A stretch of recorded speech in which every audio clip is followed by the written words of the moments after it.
시간은 없고 공부는 해야겠고 찾기는 귀찮고 책만 펴면 잠이 오는 직장인들을 위한 방송 직장인들의 출근길 대학원 직지신공 지금 시작하겠습니다.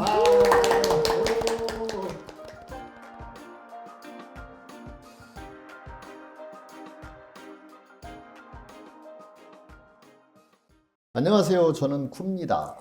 반갑습니다. 저는 스텔라입니다. 네, 안녕하세요. 저는 진아입니다.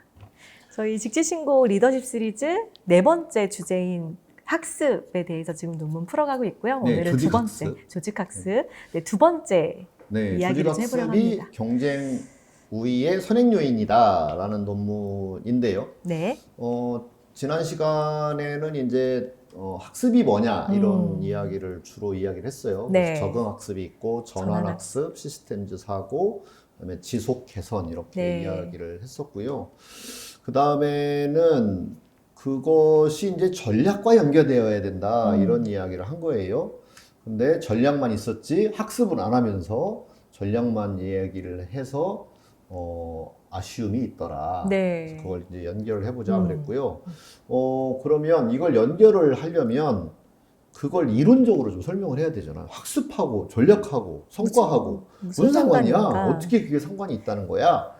이걸 설명하는 이론을 두 개만 가져다가 이걸 갖다 쓸 수 있는 이론은 사실 많습니다만 가장 부합하는 거 두 개만 가져다가 이야기 해줄게요 라고 한 거죠. 네. 그 두 개가 뭘까요? 두 개가 지난 편을 잘 들으신 분들은 아마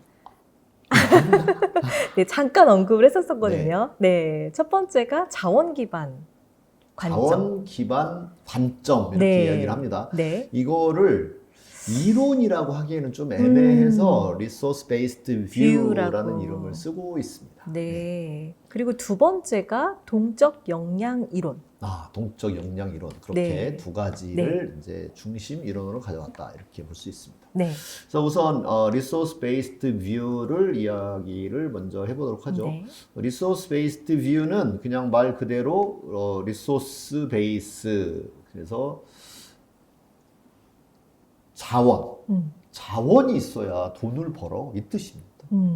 뭐 아주 흔한 예로 광산이 있으면 광산 파다가 내다 팔면 돈이 돼.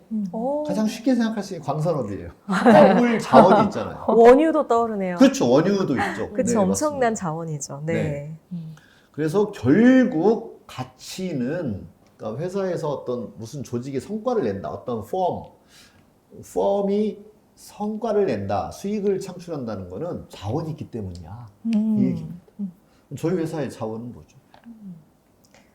저희 회사의 자원은 이렇게 계속 끊임없이 학습할 수 있다는 게 저희의 자원이죠. 학습할 수 있다는 걸로 수익을 낼 수 있느냐? 그 연결이 필요하죠. 그러면 이게 자원이라면 우리가 가지고 있는 자원, 우리 자원 6가지가 있다고 그랬죠. 네. 그중에 우리가 가지고 있는 자원이 뭘까요? 저희가 갖고 있는 자원은 우선 자원 6가지를 한번 다 이제 다시 상기시켜 드려야죠, 우리 독자들에게. 네. 우리 독자들은 다 알고 있을 거예요. 지금 우리를 테스트하고 있을 거예요. 저희가 옛날에 다 말씀을 드렸었기 때문에. 네. 네. 저희는 우선 용역. 용역. 용역. 네. 서비스. 네, 서비스. 그다음에 그리고 뭐 이것도 재화라고 할 수 있지 재화, 않을까요? 재화죠, 뭐 이런 재화. 것도 네, 다 상품, 재화 상품 이런 거, 저희 굿즈. 예. 네, 굿즈. 네. 네. 그리고 저희는 어쨌든 인간에 대한 따뜻한 이런 관점, 사랑. 네, 사랑이나 존중. 네, 사랑, 존중 이런 게 또 기본적으로 그렇습니다. 네. 그것도 자원으로 분류하고 있죠. 네, 네. 포아의 분류인데 학계에서 받아들여지고 있다. 네. 3개가 남았네요. 지위. 지위, 그렇죠. 지위. 네. 오. 네, 저희가 지위라는 게 예를 들어서 저희가 자격증을 인증 이런 거를 그쵸. 팔아요. 저희가- 그러면 인증 받은 네. 지위가 생기잖아요. 네. 그걸로도 돈을 벌죠. 네. 마지막 하나는 은행에서의 자원은 뭘까요? 돈. 돈. 네. 재화. 마지막 하나가 아니라 하나 더 남았네. 네, 하나 더 하나가 남았어요. 더 남았어요. 네. 나머지 하나는 정보입니다. 네. 정보는 이제 지식을 포함한다. 저희가 가지고 있는 자원은 정보가 제일 정보나 지식이다 이렇게 이야기할 수 있어요. 그래서 열심히 저희는 계속해서 지식을 쌓아야 됩니다.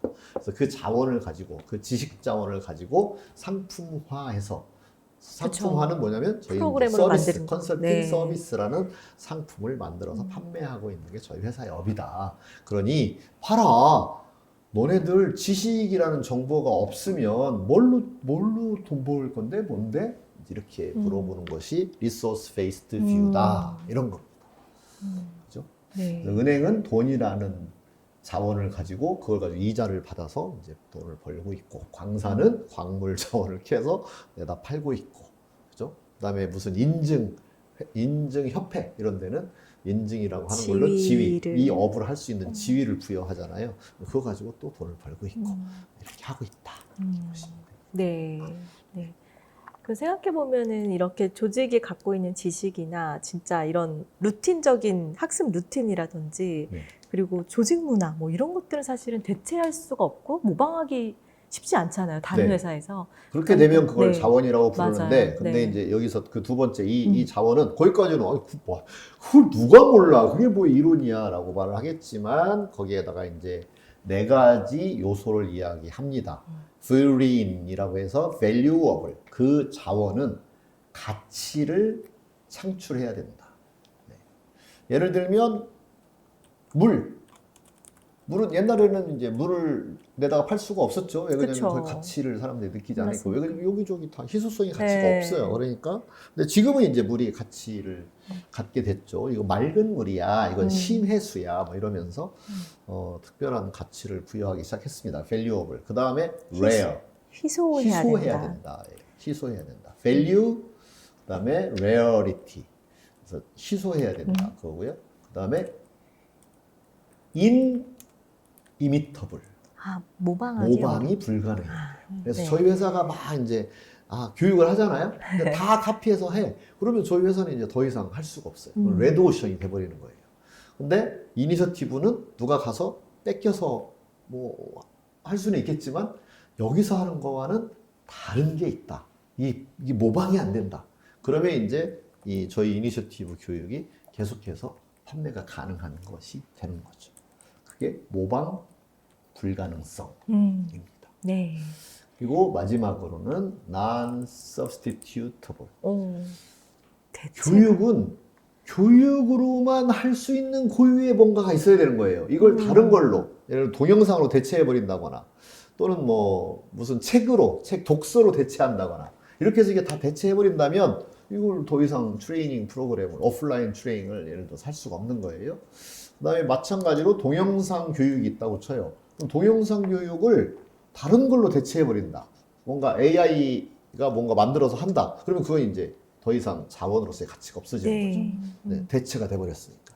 대체가 불가능한 것이어야 된다. 그래서 이 네 가지의 자원이 있으면 돈 벌 수 있어요. 이런 뜻이에요. 네. 이 네 가지가 있으면 네. 경쟁 우위를 네. 차지할 수 네. 있다. 이거 네. 네 가지를 완벽하게 갖추고 있으면 돈 벌기가 쉽겠죠. 음. 네, 근데 이것이 조금씩 부족한 게 있죠. 네. 뭐 예를 들어서 희소성 다른 데도 비슷한 교육이 있으면 대체 가능한 교육이 있으면 그래서 그런 것들이 이제 다 그렇게 뭐죠? 고유한 게 없으면 이제 레드오션이 되는 거고 이 네 가지를 온전하게 다 손에 쥐고 있다면 그건 진짜 블루오션의 가치를 가지고 있다 이렇게 볼 수 있는 거죠. 네. 그게 리소스 베이스드 뷰입니다. 오. 자, 그러면 여기서 리소스 베이스드 뷰가 여기로 학습 조직으로, 조직 학습으로 가져왔으면 뭐예요? 너희들이 이러한 자원을 만들어내려면 공부 안 하고 어떻게 하겠다는 건데, 그건, 그죠? 네. 자, 일론 머스크가 스페이스X를 이제 상장을 앞두고 있는데, 지금 뭐 어마어마한 가치를 요즘 이야기하고 있죠? 네. 그럼 그 어마어마한 가치가 어디서 왔겠는가? 그러면 그 쇳덩어리 때문이었는가? 로켓을 쏘아 올릴 때는 쇳덩어리가 필요하죠. 쇳덩어리가 그렇게 레어했는가? 그건 아니에요. 쇳덩어리는 어느 회사도 살 수 있었어요. 근데 뭐예요? 그들이 가지고 있는 독특한 기술. 지식. 그것을 조직 안에서 계속해서 학습을 통해서 창출했기 때문에 경쟁력을 갖게 됐고 지금 뭐 말도 못할 뭐 수백 조의 그 가치를 만들어내는 회사가 된 거죠. 네. 그렇게 볼 수 있는 거예요. 그 핵심이 점점 정보화 사회로 가면 갈수록 오늘날로 오면 올수록 또 미래로 가면 갈수록 결국은 얼만큼 조직이 학습을 통해서 정보와 지식, 고유한 정보와 지식을 만들어내느냐 그거예요. 네. 그래서 스페이스X에 제가 최근에 어떤 영상에서 봤는데 특허를 안 낸대요. 카피 당할까 봐. 네, 네. 네, 그래서 아예. 네, 기술을 갖고 있지만 이게 뭐냐면 그걸 갖고 있어야 레어해지는 게 되는 거고 인이미터블이 되는 거예요. 그걸 특허를 내려면 그 특허의 내용을 적어서 내야 네. 되기 때문에 다른 사람이 쉽게 카피할 수 있거든요. 그걸 각오할 때만 특허를 내는 겁니다. 그래서 이제 보호받는 게 있으니까. 근데 그 보호받는 거에 비하여 누가 카피해서 그걸 응용하는 것이 더 클 때는 안 한다. 특허를 아예 안 내. 그게 그런 맥락에서 이제 이 리소스 베이스드 뷰라는 이론을 여기에 가져왔다. 네, 그렇게 학습과 이렇게 연결되는 거다. 그렇게 말씀드릴 수 있는 거죠. 네.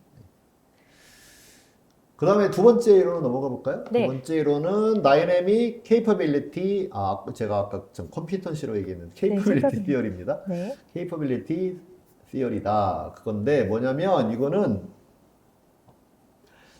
정보를 감지하고 포착해서 변형시켜야만 된다라고 하는 게 키예요. 변형시켜야 된다. 네. 그래서 이 변형시키는 게 트랜스포밍이에요. 그래서 이게 아까 혁신 학습을 해야 된다고 그랬잖아요. 네. 그러면 이 이론을 가져다 쓰면 되겠네. 그러면 어떻게 하여 변형이 일어나는가 이게 키예요. 우리가 광산에서 철광석을 캐다가 그거를 이제 막 재련소에서 녹여가지고 이제 철을 만들어내요. 그러면 철을 가져다가 변형을 해서 자동차를 만들고 망치를 만들고 무슨 드라이버를 만들고 이렇게 뭐 다양한 제품들을 만들잖아요. 그게 뭐냐면 트랜스포밍 하는 거죠. 그러니까 쇠 덩어리를 그대로 가져가는 것이 아니라 그 회사가 그걸 변형하는 기술을 가지고 있으면 그걸 가지고 상품을 만들어내는 거잖아요. 마찬가지로 우리가 가지고 있는 지식과 정보를 원료 그대로만 가지고 있는 거는 이 논문, 이미 공표된 이 논문은 그냥 원료 같은 거예요. 네. 근데 이걸 우리 회사가 이 논문을 가지고 와서 교육 프로그램에다가 쫙 트랜스포밍을 해서 이걸 가지고 사일로 문제를 해결하는 것으로 쫙 만들어내요. 그게 우리 회사가 그렇게 되면 동적 케이퍼빌리티를 가지고 있는 회사다. 회사가 아니겠느냐? 네. 라고 말하는 이론이 이 동적 역량 이론이다. 이렇게 보시면 돼요. 네. 네. 그래서 그 회사는 논문 줘봐야 소용없어. 읽고 끝이야. 그럼 이제 동적 역량이 없는 회사예요. 무슨 얘기인지 아시겠죠? 네. 네. 그리고 조직에서 보면 보통 다양한 새로운 것들 추진할 때 벤치마킹을 되게 많이 하잖아요. 네네. 그래서 공공기관에서 기업을 벤칭하기도 하고 대한민국에 있는 어떠한 기관에서 해외에 있는 기관을 벤치마킹하기도 하는데 보통 벤치마킹 하실 때 성공했다란 건 알겠는데 그래서 우리 조직은 어떻게 해야 될지 모르겠어요 라고 했을 때는 이 역량이 조금 동적 역량이 부족한. 부족한 그쵸. 상태인 거죠. 그래서요. 답을 주세요. 이게 동적 역량이 없다는 뜻이에요. 그래서 그 역량을 길러내야 됩니다. 당연히 누가 필요하겠어요? 퍼실리테이터가 필요합니다. 네. 그걸 동적화 시키는 게 퍼실리테이터의 질문이거든요. 적어보세요. 그래서 지난 시간에 우리가 이 논문에서 배운 게 뭐였죠? 가장 인상적이었던 내용이 뭐였어요? 그런 다음에 우리 회사의 교육 프로그램에 어떻게 하면 이걸 반영하면 좋을까요? 좋을까요? 네, 이런 네. 것들이 작동해야 이게 동적 변화가 일어나는 거잖아요. 그래서 그것이 이제 동적 역량 이론이다. 그러면 이게 이제 전환학습에서 그대로 이게 쓰여지겠죠. 맨 처음에 그러네요. 적응학습, 전환학습, 시스템 사고, 그다음에 지속 개선 이런 이야기를 했잖아요. 그래서 이 이론 두 가지로 이렇게 참고해서 보면 좋겠구나. 이렇게 이 논문에서는 이야기를 하고 있습니다. 네. 그래서 이걸 종합해가지고 그림을 친절하게 하나 그려놨어요. 논문 읽을 때 그림 그려주신 분들을 보면 너무너무 감사하게 생각합니다. 한 방에 이해가 되잖아요. 네. 그래서 실은 이제 이거 들으시는 분들도 이렇게 계속 모델링을 할 수 있어야 됩니다. 이게 모델링이거든요. 내 머릿속에 복잡한 생각을 이게 간단한 도표로 그려낼 수 있는 것, 이게 매우 중요하죠. 그래서 지금 이 논문의 33페이지에 잘 정리를 해놓고 있습니다. 그리고 여기에서 이제 가설을 수립해서 이 가설을 이제 주장하는 논문으로 이거 이제 탐색 논문이다. 실증 연구는 아니고 요 가설을 가져다가 이제 누군가가 실제 통계나 여러 가지 인터뷰 해보면 가지고 좋겠다. 이제 하면 네. 그러면 이제 실증 연구가 되겠죠. 여기서는 이렇게 탐색 연구로서 제안을 하고 있다. 이렇게 보시면 되겠습니다. 자, 네 가지 조직의 학습의 네 가지를 이야기하고 있는데 적응, 그다음에 변환, 네. 전환, 그다음에 시스템 사고, 그리고 지속 개선 이렇게 네 가지를 학습으로 보았다. 네 가지 종류의 학습이 있다. 이렇게 이야기를 하고 있습니다. 그래서 학습으로 묶여져 있던 것을 이렇게 한 네 개로 구분했다. 이게 되게 의미가 있다고 네. 볼 수 있어요. 네. 그다음에 이것이 이 네 가지가 그다음에 어디로 가냐면 컴패러티브 어드밴티지로 간다. 경쟁 우위로 간다. 쉽게 말하면 경쟁력을 만들어낸다. 그런 뜻입니다. 그러면 그 경쟁력이라고 하는 것에는 또 네 가지가 있다. 그 네 가지가 뭐냐면 혁신, 네. 그다음에 differentiation, 차별화, 그리고 operational efficiency, 그러니까 업무 효율인 거죠. 그러니까 네. 회사에서 일하는 거에 있어서 효율이 높아지는 거예요. 옛날에는 뭐 스텔라가 제안서를 만드는데 3일 걸렸는데 이제 3시간에 끝낸다. 이런 게 업무 효율이 높아지는 겁니다. 그게 operational efficiency예요. 여기 말하는. 네. 그다음에 cost leadership. 이게 뭐냐면 가격을 낮추어서 치고 나간다. 이런 의미에서의 리더십이에요. 가격이 싸니까 야, 그 회사가 주목받기 시작했어. 시장에서. 와, 교육을 옛날에는 100만 원씩 하던 걸 10만 원에 한대. 이런 게 이제 코스트 리더십이에요. 네. 다만 퀄리티가 같은 상태에서 그렇게 그 된 가격이 걸. 낮춰지는 네. 걸 말하는 겁니다. 그렇죠. 퀄리티도 동일하고 그리고 이- 수익률도 추구하면서 그렇죠. 금액을 조정하는 거. 그렇죠. 네. 이거의 대표적인 사례가 인강이에요. 음. 인강. 인강에서 네. 스타들이 나왔잖아요. 네. 그래서 그 인터넷 그 영상 스트리밍이라는 기술이 이제 학원가에 들어오면서 이 두 개가 결합이 돼서 거기서 학습이 일어난 거겠죠. 네. 그렇게 해가지고 야, 이거 인강을 만들자 했더니 뭐예요? 옛날에는 학원 다닐 때 내가 10만 원씩 냈었는데 이제 훨씬 10,000원만 낮아졌죠. 내면 그 강의를 똑같이 들을 수 있는 거예요. 그렇게 해서 어마어마한 그 시장을 만들어냈던 것이 그 인강 시장이었죠. 이걸로 설명이 되는 겁니다. 네. 근데 내부에서 조직이 그냥 뭐 인터넷 스트리밍이 뭐 되거나 말거나 우리 저기 뭐죠? 우리 학원은 뭐 학생들 모집해서 하던 대로 하는 거지 뭐 이렇게 생각했으면 그런 일이 안 일어났겠죠. 근데 거기서 그런 것들을 이렇게 바꾸어 내므로 해서 혁신적인 어떤 서비스가 만들어졌다. 이게 코스트 리더십이다 이렇게 볼 수 있고, 근데 이게 서로 상호 맞물려 있다 그거예요. 보면 그것이 혁신이기도 하고 그것이 차별화이기도 네, 하고 맞아요. 그래서 네. 그다음에 그것이 운영 효율이 될 수도 있는 거잖아요. 그래서 그렇게 근데 개념적으로는 구분해서 볼 수 있겠다 이렇게 이해를 하시면 되겠습니다. 네. 그래서 여기서 세운 가설은 각각의 학습 네 가지가 결국엔 경쟁 우위를 높일 만들어낸다. 것이다. 네, 네. 네. 이렇게 하고 그겁니다. 있죠. 네. 그래서 그 가설 네 가지를 세우고 있는데 뭐 지금 말한 대로 어댑티브 러닝이 이 경쟁 우위를 만들어낸다. 트랜스포머티브 러닝이 만들어낸다. 네. 이렇게 이제 이야기를 하고 있고요. 그러면 그 어댑티브 러닝과 트랜스포머티브 러닝 이 네 가지를 앞에서 1차에서 설명을 드리긴 했지만 조금 더 설명을 드리면 네. 어댑티브 러닝은 외부 환경에 어떻게 대응하는가. 요게 이제 키예요. 네. 외부 환경에 우리 대응하는가? 그럼 외부 환경의 변화에 대해서 우리 회사가 민감한가? 이런 걸 보셔야 되고요. 그 다음에 거기에다가 이제 지식을 적용을 하는 거고, 그 지식을 적용을 했을 때 조직은 이제 애자일해진다. 민첩해진다. 민첩성이 높아진다. 그거예요. 네. 그렇게 되면 근데 경쟁 우위에 서게 된다. 그런 거죠.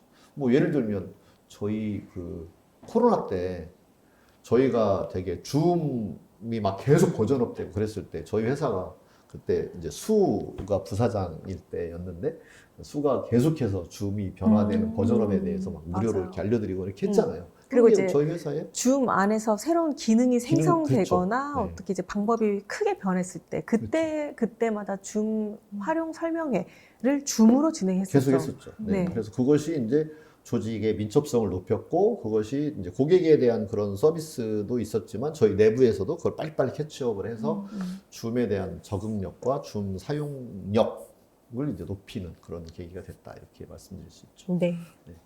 그 다음에 트랜스포머티브 러닝인데요. 트랜스포머티브 러닝은 패러다임의 변화, 이게 되게 핵심이다. 네. 그래서 기존의 교육이 뭐지? 라고 했을 때 저희는 지금 이제 본질 전수 이런 걸 굉장히 키 컨셉을 네. 잡고 있는데 그동안의 교육이 잘해온 것들이 너무 많습니다. 근데 뭔가 좀 아쉬웠던 부분이 뭘까라고 했을 때 우리가 왜 학습을 하고 리더십의 본질이 뭐고 그것이 어찌하여 조직에서 성과를 내는 데 있고 또 어떤 경우에는 왜 리더십이 교육을 해도 효과가 그만큼 나타나지 않고 어떤 경우에는 나타나고 이거에 대한 본질을 알아서 그걸 잘 이렇게 에센스를 이렇게 끄집어내서 그거를 우리가 세상에 전수하자.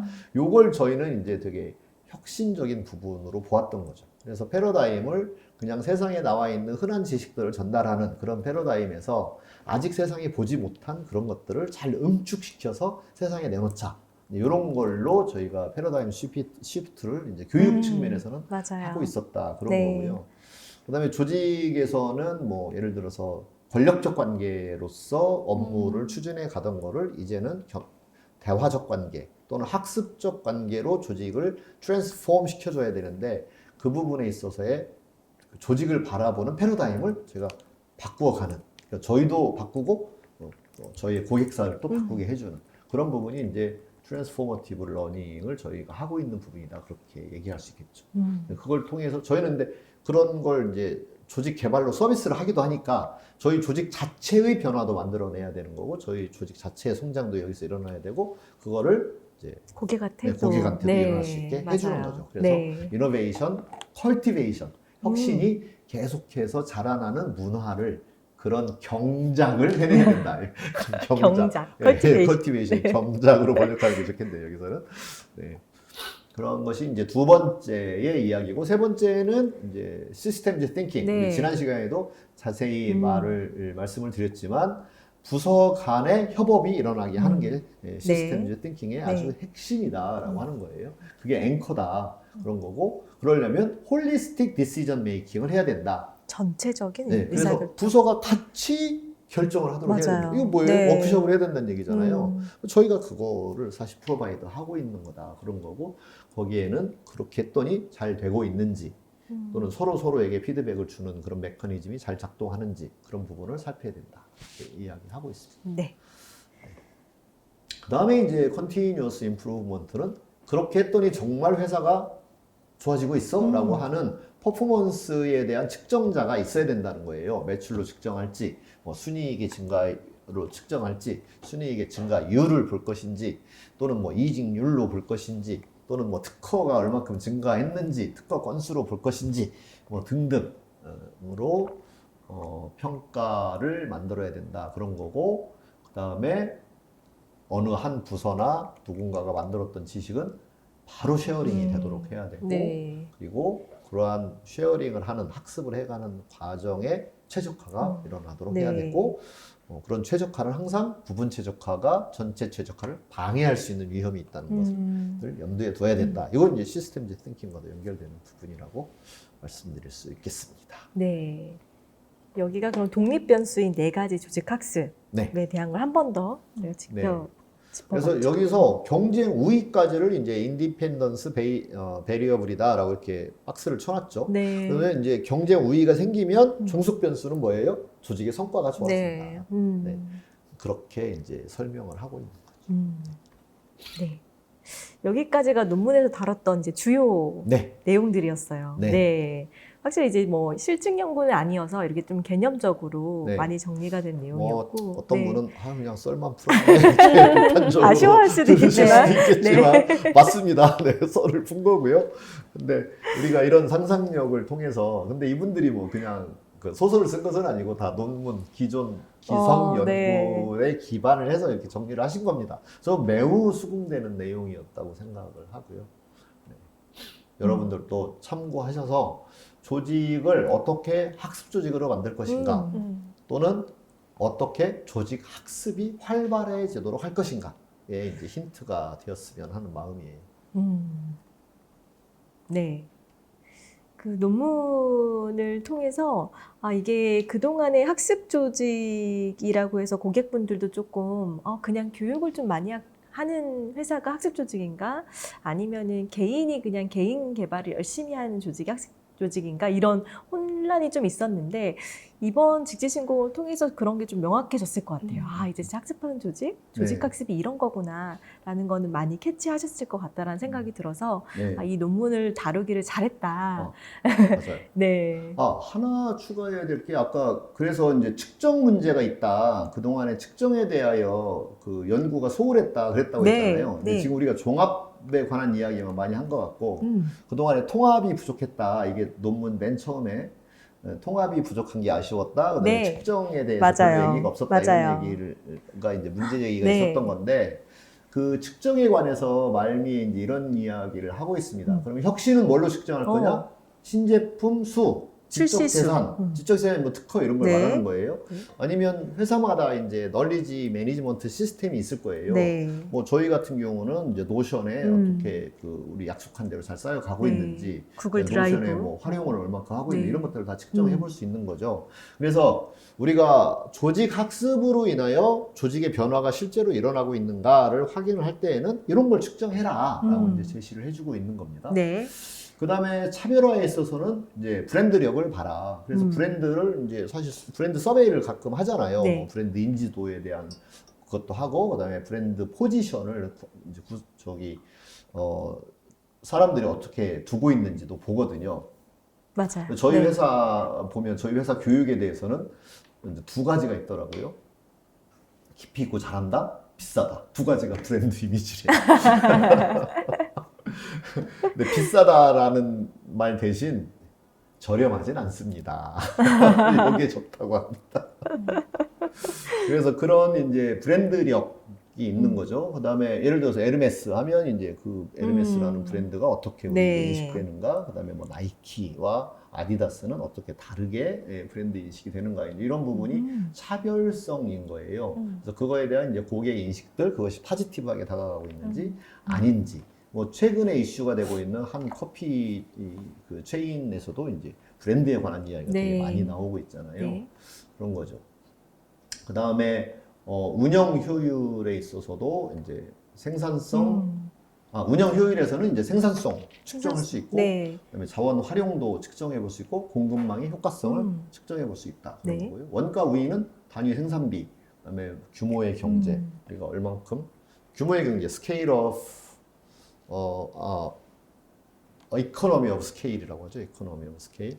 그래서 우리가 비용을 줄이는 거의 관점에서 볼 때 원가 우위니까 그러려면 규모의 경제가 있어야 되잖아요. 그래서 대량으로 판매되는 무언가가 있을 때 그 원가를 낮출 수가 있기 때문에 그런 것들로 측정해 볼 수 있다. 이렇게 측정은 이렇게 하시면 된다. 네. 제시를 해주고 있습니다. 네. 좋습니다. 네. 마지막으로 여기서도 적응학습과 전환학습이 그래서 조직의 민첩성과 혁신을 높이다라는 거를 다시 한번 정리를 하고 있고요. 시스템 사고가 사일로를 줄일 수 있다. 네. 네, 그래서 혹시 사일로 고민이 있다면 이 시스템 사고를 한번 키워봐라. 저희 네. 아주 훌륭한 시스템도 싸고 교육 프로그램도 있으니까 와서 들으시면 너무 좋을 것 같습니다. 여기서 나와서 너무 반가웠어요. 제가 이거 네. 그냥 최신 논문으로서의 조직 학습이나 학습 조직에 관한 논문을 찾았었는데 딱 요즘 콜을 많이 받고 있는 사일로 이야기가 여기서 딱 나와가지고 너무 반가웠습니다. 네, 좋습니다. 그럼 논문에는 나오지 않았지만 저희가 리더십 시리즈니까 네. 리더가 우리 조직을 학습하는 조직으로 만든다고 한다면은 네. 어떤 거를 좀 시도해 보면 좋을까? UA기로 마무리하면 좋을 것 같아요. 네. 네. 이게 이제 겹치긴 하는데 네. 그런 말씀을 드릴 때마다 제가 제시하고 있는 게 우리 회사의 이제 조직을 바꾸고 싶다 또는 조직 문화를 바꾸고 싶다 이런 말씀들을 하거든요. 네. 그러면 바꾸고 싶다라고 했을 때 지향점이 뭐냐, 목적하는 조직의 모습이 뭐냐, 이거에 대한 설정이 필요하다. 그런데 그거를 뚜렷하게 제시하면서 문의를 주시거나 의뢰하는 경우가 많지 않습니다. 네. 그냥 바꾸고 싶다라고 얘기를 하는 거예요. 좋게 바꾸고 싶다는 거겠죠. 근데 어떤 조직이 좋은 조직의 모습입니까? 가 없는 거예요. 그게 희미해요. 그랬을 때 저희가 제시하는 것이 4가지가 있었거든요. 첫 번째는 수평 조직. 수평 조직을 원하십니까? 그렇게 이제 물어봐요. 그럼 대부분 다 예스라고 합니다. 그런데 실제 행동은 수직 조직을 합니다. 네. 그럼 이게 이제 진짜 변화의 포인트라고 할 수 있고 왜 그런 일이 일어나는가를 이제 계속해서 학습하면서 바꾸어가는 것이 필요하겠죠. 그다음에 두 번째는 제 책의 제목이기도 한데 반영조직. 반영조직. 사실 거의 같은 네. 말이에요. 그래서 구성원들의 목소리를 통해서 지혜와 어떤 정보를 얻어서 회사를 운영해가는 것이 필요하다라고 하는 거고요. 근데 반영조직에는 약간 민주성 같은 개념이 좀 더 권력과 대비되는 개념이 좀 더 있다 이렇게 볼 수 있고요. 사실 수평조직도 권력과 대비되는 개념입니다. 그렇죠. 네. 오늘 제가 아침에 그 페이스북 포스팅에 학습의 반대는 권력이다 이렇게 쓴 이유가 그거예요. 그래서 수평조직, 그다음에 반영조직. 반영조직, 그다음에 세 번째가 학습조직이거든요. 학습조직도 마찬가지예요. 권력을 내려놓고 그동안 전부 탑다운, 반대가 수평조직이잖아요. 결국은 수평으로 한다는 건 뭐냐면 학습한다는 거다. 반영한다는 건 뭐냐? 결국은 듣겠다는 거니까. 듣겠다는 게 뭘 듣는 거냐? 정보를 듣는 거예요. 음. 정보와 지식을 듣는 거니까 이것도 학습입니다. 그래서 학습조직. 이게 같은 내용의 다른 표현일 뿐이다. 이렇게 얘기할 수 있어요. 네. 그 중에 하나 좀 특징이 있다면 세상이 하도 빨리 바뀌니까 민첩하기까지 해야 민첩조직. 된다. 네. 그래서 민첩조직을 이야기하는 겁니다. 네. 그래서 리더십으로서 이 지향점을 명확하게 세우는 것이 너무 필요하다. 근데 민첩 하나 빼고 수평조직, 반영조직, 학습조직 다 학습을 말하고 있다. 그러니 리더들이요. 권력의 달콤함으로부터 빨리 벗어나야 된다. 그 아이의 요람으로부터 벗어나와야 된다. 네. 권력은 요람같이 편안하거든요. 시키기만 하면 다 되니까요. 근데 지금의 북하 월드는 그걸로 조직의 경쟁 우위를 보장해주지 않을 것이다. 네. 그래서 끊임없이 네. 학습하는 조직을 만들어 가는 것이 리더십에 있어서의 큰 흐름을 보는 거다. 이렇게 말씀드릴 수 있죠. 네, 그게 또 저희가 이 학습 주제를 리더십 시리즈에 담은 네, 이유이기도 이유죠. 하죠. 맞습니다. 네, 스텔라는 어떤 리더분들한테 지혜를 좀 나눠주고 싶으세요? 우리가 조직 학습이라는 얘기를 나누고 있잖아요. 네. 그래서 조직 학습은 구조, 문화, 프로세스 이런 게 함께 만들어지고 그리고 그 갖고 있었던 이제 학습된 지식이나 정보 이런 것들이 내가 팀장이다라고 하면 팀 안에 흐르게끔 하는 것 이게 중요할 것 같아요. 그래서 좀 자문해 보시면 좋겠는 게 내가 지식을, 내가 정보를 습득하기 위한 구성원과 대화를 하진 않았는지 자문을 해보는 네. 게 하나 필요할 것 같고 팀 차원에서 지식과 정보와 업무들이 흐를 수 있도록 회고 문화, 지식 공유 채널 그리고 우리 팀 안에서의 상호 심리적 안정감이 작동할 수 있게끔 팀을 만들어 나가고 관리하는 게 좀 필요해 보이는 것 같아요. 네, 디테일한 예시도 감사합니다. 저는 마지막으로 쿠가 한 말이랑 좀 비슷할 수 있을 것 같은데 리더가 먼저 학습자가 되어야지 사실 학습 조직을 만들 수 있는 것 같아요. 그렇죠. 예, 내가 뭔가 배우려 하지 않는 상태에서 리더가 과연 학습 조직을 만들 수 있을까라고 생각해 봤을 때 그거는 불가능하지 않을까. 그래서 내가 먼저 뭔가 배우고 싶고 우리 구성원들의 의견을 듣고 싶은 그런 마음이 생겼을 때 진짜 학습 조직이 될 수 있겠다라는 생각을 좀 해보게 됐습니다. 네, 네, 저보고 공부를 더 열심히 하는 거라고 잘 듣고 있겠습니다. 네, 같이 한번 열심히 학습해 보는 걸로 하고요. 그럼 이렇게 리더십 시리즈 학습에 관한 조직 학습에 대한 논문은 마무리 한번 해보도록 하겠습니다. 다음에는 다른 주제로 또 가져오도록 할게요. 네. 네, 청취해 주셔서 감사합니다. 감사합니다. 감사합니다.